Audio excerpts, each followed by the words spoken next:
Day 300. I was at a stage of waiting for my population to increase while investing in technology for a while. I'm currently limited by an immigration rate of 4.5 per day. As later on, I'll need to expand my hatcheries and hence needed more cloth and cotton. And after building a few roads and extending canals, I reached day 401. On this day, I decided to add a very huge vegetable farm to keep up with population. Day 306. I invested some technology points into improving herb farms as my ration supplies were becoming low. I didn't want my army to desert, so this was an important choice to make. On day 308, I finally reached 1,000 population, meaning I could hire 5 more nobles, in which I decided to improve herb farms, fisheries, woodcutters, carpenters, and gem mines for additional profit. Day 309. I unlocked tools in workshops, allowing me to increase tool production and other products by 25%. This was huge. Day 310. Another metal smelter for additional tool production. Day 315. I added some more roads. As I waited, I still tried to extend these in a straight line to important locations.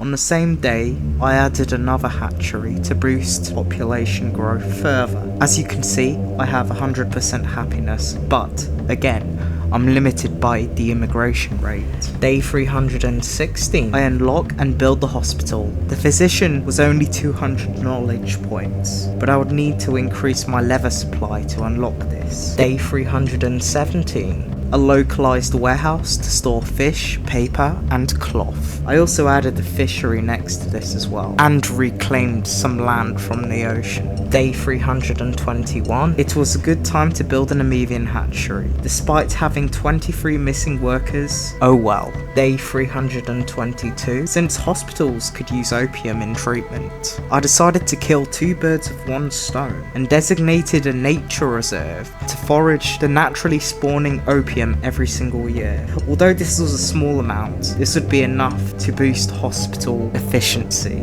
This would also mean I wouldn't need to waste innovation points in unlocking opium farms, which costed about 20 innovation points. Day 325. I could also build the embassy, allowing me to boost my opinion rating in neighbouring cities, meaning they were less likely to declare war on me if I got too big. Day 328. I ran out of rations, so I desperately imported some herbs to prevent my overseas army from deserting. Day 335. I added another janitor for maintenance as the 3rd settlement was growing steadily.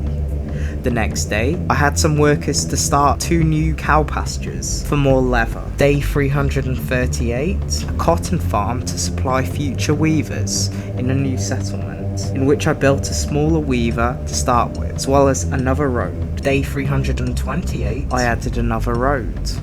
The next day, I decided to build a bridge to the closest offshore island, as this was a decent location for a large fishery as well. Day 341. I built a paper maker, as in the future schools and administration buildings will need this. Also it sells for a bit. Day 343.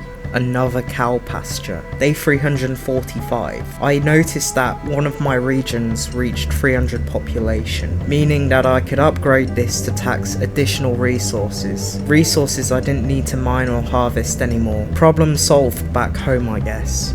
Day 346. Yet another cotton farm. Day 348. Ever since I was running low on land with rich soil next to all of the settlements, I decided to make a small village to house future farmer workers. This was mostly to expand leather, cotton, and vegetable production. I was sorted in terms of herbs, so I drew out 2 roads, placed a warehouse, janitor, toilets, housing, and a food stall. Oh yeah, and a canal to boost efficiency, as ground moisture determines this. I then placed down the farms and hit fast forward. Day 352. I increased leather production yet again and built another library. Finally, on day 355. I reached 20 knowledge points, unlocked the physician, and immediately placed it next to my tool supply. This was a huge win, as essentially this reduced deaths from disease by a lot. Day 356. I placed down another export depot and decided to sell some cut stone in the hopes that this would generate some additional cash. And on the same day,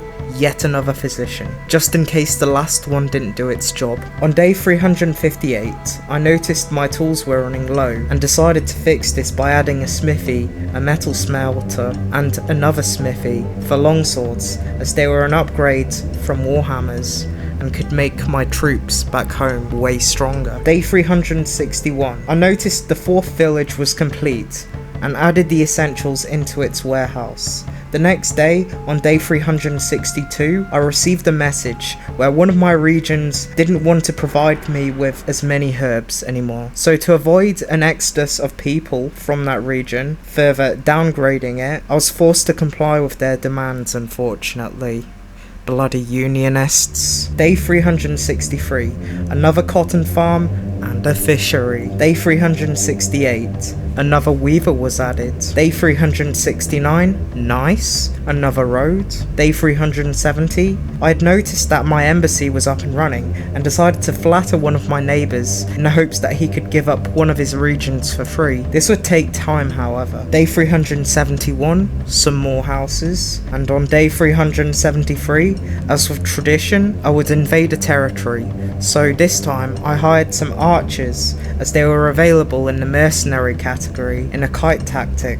The next day, this group had marched over to a nearby freelands and kited their enemy for a whole day before winning. On day 375, the city was ours, and I decided my population back home would never need to mine ore ever again. Oh yeah, I also fired the archers as they were too expensive and replaced them with cheaper mercenaries. Day 376, another vegetable farm. Day 377, another cotton farm. The next day, a tiny cow pasture on a little bit of space that I had to nearby, unfortunately. It meant that in the future I'd need to expand this settlement southwards in order to gain greater proximity to pastoral land. Day 379, my coal supply was running low, so I added another coal mine. Day 381, I found a nice spot for a market, so I placed one nearby on the road for extra happiness points. Day 382, I added a massive cow pasture to the new settlement and set up haulers to transport leather to settlement 3. The rest of the meat went into ration production. Day 384, I built yet another weaver. And on day 386, I added a giant fishery to the lake for the new Amevian hatcheries, as there was a lot of space for cotton farms too, and because I was running low on space everywhere. On day 387, a hatchery was built in the third settlement. Day 388, there was a lot of empty space below on the first settlement, and in the future I wanted to place a lot of industry here too, so I placed some more houses to start with. On day 389, I also placed a water pump to any new globulin pastures I'll build down south in the future. You may have noticed there are a lot of roads here, and yes, I do plan to expand food production down here as well. In the business, we call this foreshadowing. However, I'd need some time to think about logistics and how proximity played out here. I either could demolish or gentrify the new industries in the first settlement and move everyone else down south, or I'd build the new industries down south. I hadn't decided yet. Day 390,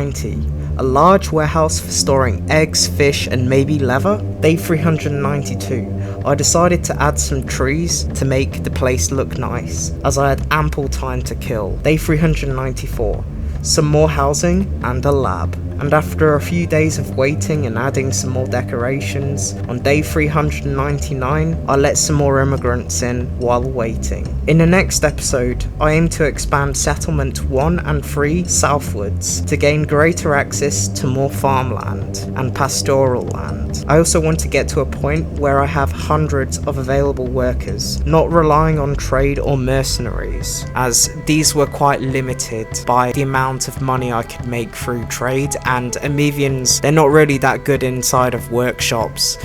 They'd rather be swimming in lakes and gathering fish and whatnot. So yeah, if you enjoyed this content, be sure to leave a like, and I'll see you in the next video. See ya!